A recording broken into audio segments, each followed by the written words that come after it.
नमस्कार, स्वागत है झारखंड की ताजा तरीन फटाफट बड़ी खबरों में।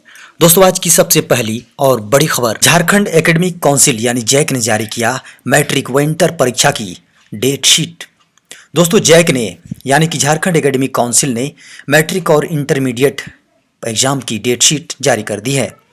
आपको बता दें कि दोनों परीक्षाएं बोर्ड की 4 मई से 21 मई तक आयोजित की जाएंगी। आपको बता दें कि पहली पाली में मैट्रिक की परीक्षा और दूसरी पाली में इंटर की परीक्षा आयोजित होंगी।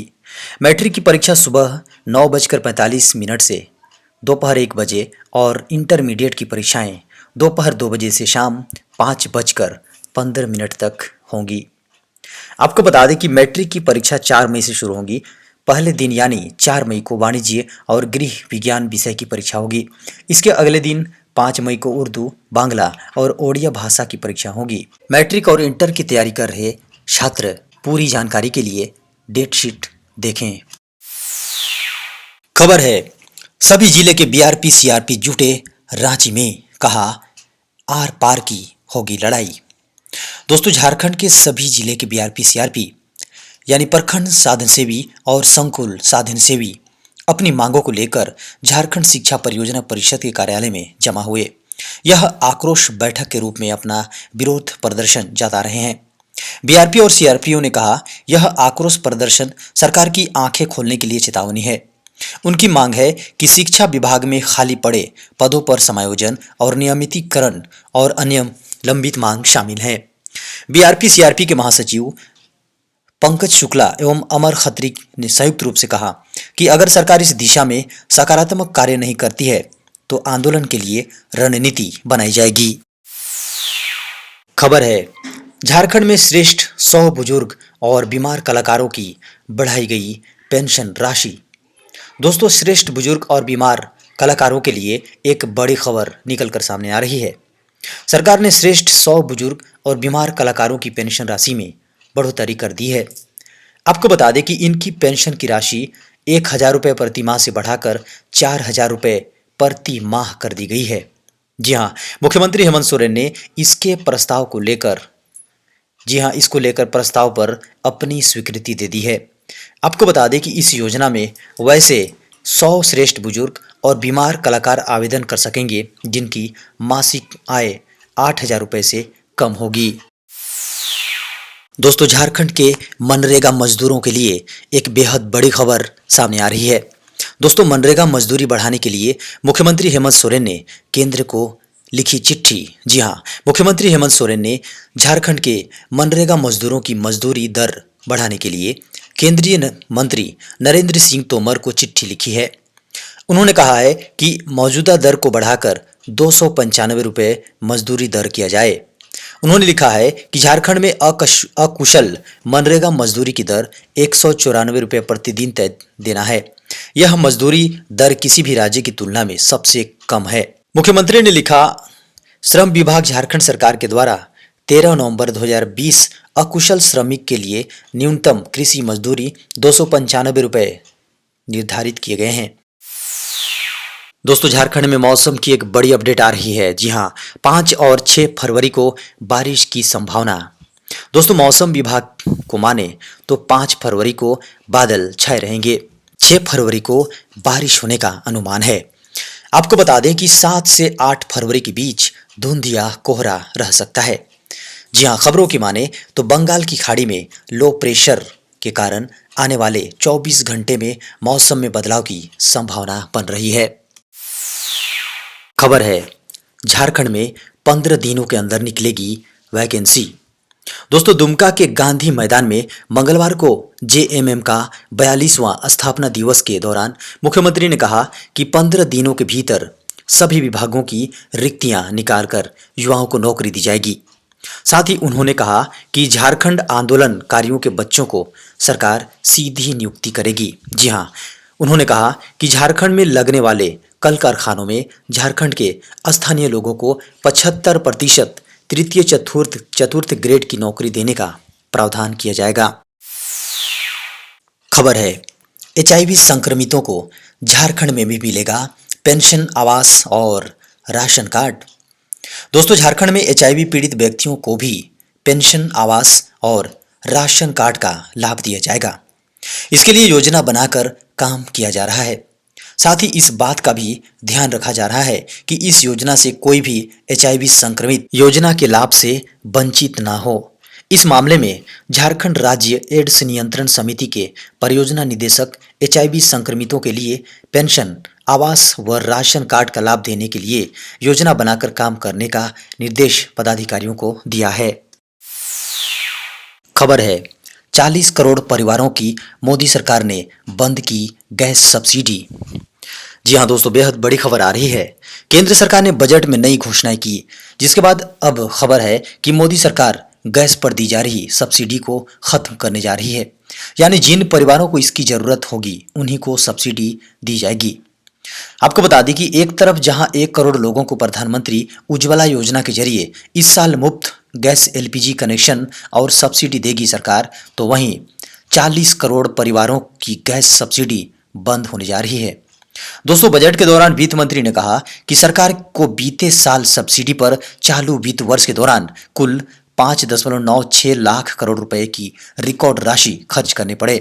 गैस और तेल पर सब्सिडी दी जाती है। वहीं दूसरी तरफ सरकार ने सब्सिडी पर 7,567 करोड़ रुपए की बढ़ोतरी की है। आपको बता दें कि पेट्रोल सब्सिडी में एक मुश्त 27,920 करोड़ रुपए कम हुई है। ऐसे में सरकार ने साफ संदेश दिया है कि घरेलू रसोई गैस यानी एलपीजी पर आने वाले दिनों में सब्सिडी नहीं मिलेगी। दोस्तों, एक बेहद बड़ी खबर निकल कर आ रही है।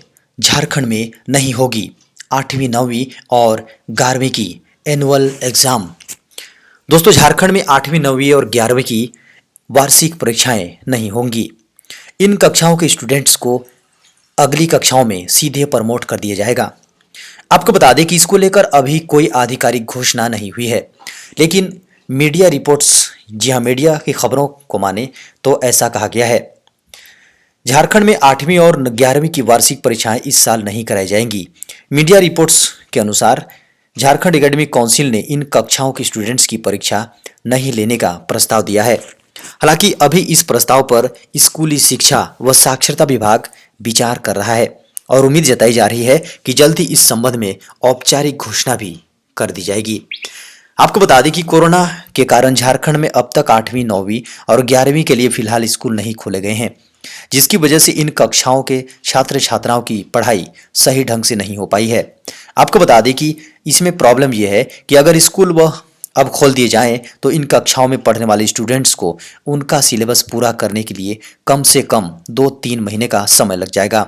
और अगर ऐसा किया गया तो परीक्षा की तैयारी कराने के लिए भी समय देना पड़ेगा। इस तरह 8वीं, 9वीं और 11वीं की परीक्षा जून में ही करा पाना संभव होगा। आपको बता दें कि यही कारण है कि जैक ने स्कूली शिक्षा और साक्षरता विभाग को 8वीं, 9वीं और 11वीं की परीक्षाएं न कराने का प्रस्ताव दिया है। खबर है, कोरोना का वैक्सीन लोगों को मुफ्त देने का फैसला राज्य सरकारों पर। दोस्तों, कोरोना का टीका लोगों को मुफ्त या रियायती दरों पर देने का फैसला राज्य सरकारों को देना होगा। 2 राज्यों बिहार और केरल में टीका मुफ्त देने की घोषणा हो चुकी है, पर फिलहाल केंद्र सरकार के पास कोई प्रस्ताव नहीं भेजा गया है। केंद्र ने बजट में कोरोना टीकाकरण के लिए 35,000 करोड़ रुपए का प्रावधान किया है। राज्यसभा में मंगलवार को केंद्रीय स्वास्थ्य राज्य मंत्री अश्विनी चौबे ने बताया, पहले चरण में सभी राज्यों व केंद्र शासित प्रदेशों को टीके की 2.28 करोड़ खुराक निःशुल्क उपलब्ध कराई गई हैं। इनका इस्तेमाल स्वास्थ्य व अगले मोर्चे पर तैनात कर्मचारियों के लिए किया जा रहा है। 1 फरवरी तक देश में 39.50 लाख लोगों को निःशुल्क टीका दिया जा चुका है। अभी तक किसी राज्य ने मुफ्त टीका देने की जानकारी केंद्र से साझा नहीं की है। दोस्तों, बड़ी खबर निकल कर आ रही है। झारखंड में 1,60,000 पद खाली, लेकिन आपको बता दें कि 25,000 पद शिक्षकों के। जी हाँ, झारखंड में विभिन्न विभागों में 1,60,000 सरकारी पद रिक्त हैं। जी हाँ, इनमें सबसे ज़्यादा 25,000 शिक्षकों के पद खाली हैं। ग्रामीण विकास विभाग में 1485 पद खाली हैं। गृह विभाग, सचिवालय, सेवा संवर्ग, शिक्षा विभाग व स्वास्थ्य विभाग में भी बड़ी संख्या में नई भर्तियां की जानी है। संयुक्त सिविल सेवा बैकलॉग परीक्षाएं प्रारंभिक परीक्षा 2017 के अभ्यर्थियों के अलावा नगर विकास, कृषि सह पशुपालन, खान एवं भूतत्व समेत विभिन्न विभागों में अफसर कर्मियों के कई पद खाली हैं, जिनकी नियुक्ति की जानी है। खबर है, सरकार का बड़ा ऐलान, सीएए के नियम हो रहे हैं तैयार। जी हां दोस्तों, केंद्र ने नागरिकता कानून से संबंधित नियमों को लागू करने के लिए कम से कम 9 जुलाई तक का समय दिया है।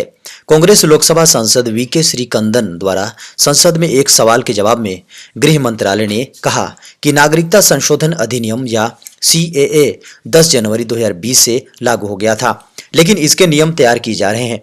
गृह मंत्रालय ने कहा, अधीनस्थ विधान लोकसभा और राज्यसभा की समितियों ने क्रमशः नागरिकता संशोधन अधिनियम 2019 के तहत इन नियमों को लागू करने के लिए 9 अप्रैल और 9 जुलाई तक का समय दिया है। सांसद श्रीकंदन ने पूछा था, क्या यह एक तथ्य है कि सरकार बहुत जल्द नागरिकता संशोधन अधिनियम को लागू करने पर विचार कर रही है, और क्या सीएए के तहत नियम अभी भी तैयार किए जा रहे हैं? सरकार ने गृह मामलों की संसदीय स्थायी समिति को यह भी बताया कि उसने पूरे देश के लिए राष्ट्रीय नागरिक रजिस्टर एनआरसी को लागू करने पर कोई निर्णय नहीं लिया है। सीएए बिल के पारित होने से देश भर में भारी विरोध प्रदर्शन हुआ है। यह अधिनियम अवैध प्रवासियों को भारतीय नागरिकता प्रदान करने की सुविधा प्रदान करता है, जो कि हिंदू, सिख, जैन, पारसी, बौद्ध या अफगानिस्तान, बांग्लादेश और पाकिस्तान से ईसाई हैं, और जिन्होंने 2014 में पड़ोसी देशों में धार्मिक उत्पीड़न का सामना करने के बाद भारत में प्रवेश किया है।